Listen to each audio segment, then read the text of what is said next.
రాజకీయాల్లో గెలుపు ఓటములు సహజమని బీజేపీ నేత వరప్రసాద్ అన్నారు.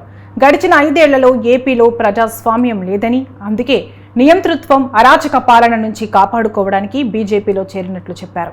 నియంతృత్వ పాలనను అంతం చేయడానికి ముందుకు వచ్చిన చంద్రబాబు, పవన్ కళ్యాణ్ను ఆయన అభినందించారు. ఏపీకి ప్రత్యేక హోదాను బీజేపీ ప్రభుత్వం పరిశీలిస్తున్నట్లు ఆయన చెప్పారు. జగన్ జైల్లో ఉన్నప్పుడు మంచి మనిషిగా, బయటికి వచ్చినప్పుడు స్వార్థపరుడిగా వ్యవహరించారని వరప్రసాద్ తెలిపారు.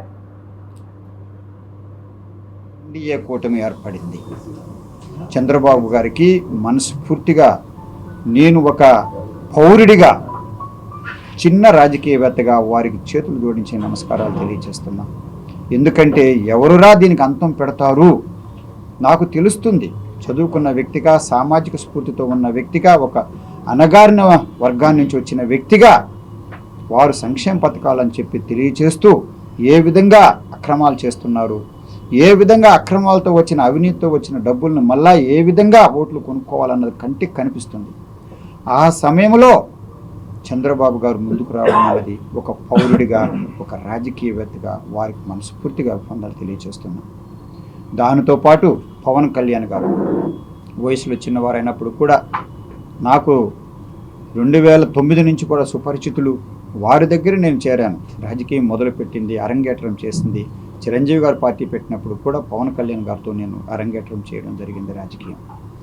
వారు కూడా వెంటనే ఈ విధంగా వారు ఒకసారి చెప్పారు, ఇది చెప్పడంలో కూడా సీక్రెట్ లేదు, నాకు వ్యక్తిగతంగా జగన్మోహన్ రెడ్డి గారి మీద ఏమీ లేదు.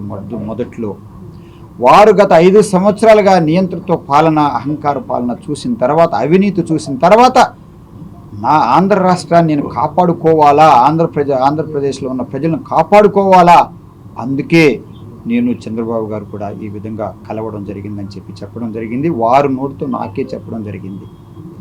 ఆ తర్వాత ఆఖరి కేంద్ర ప్రభుత్వంలో కూడా మోడీ గారు కూడా స్పష్టంగా చాలా ప్రతి మీటింగ్లో కూడా అవినీతి అధికమైపోతుంది, చట్టానికి ఆంధ్రప్రదేశ్లో విలువ లేకుండా పోతుంది, ప్రజాస్వామ్యం కరువైపోతుంది అన్నది తేట తెల్లగా వారు చెప్పిన మీటింగుల్లో నేను చూడడం జరిగింది. చిలకలూరుపేట కానివ్వండి, అలాగే మొన్న జరిగిన రాజంపేట నియోజకవర్గంలో కూడా స్పష్టంగా తెలియచేయడం జరిగింది.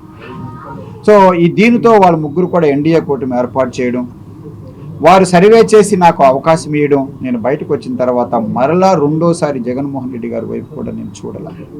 నా కుమారుడికి కూడా నేను అడగల, కుమారుడిని చూపించాను, అది కూడా తెలియచేయాలా.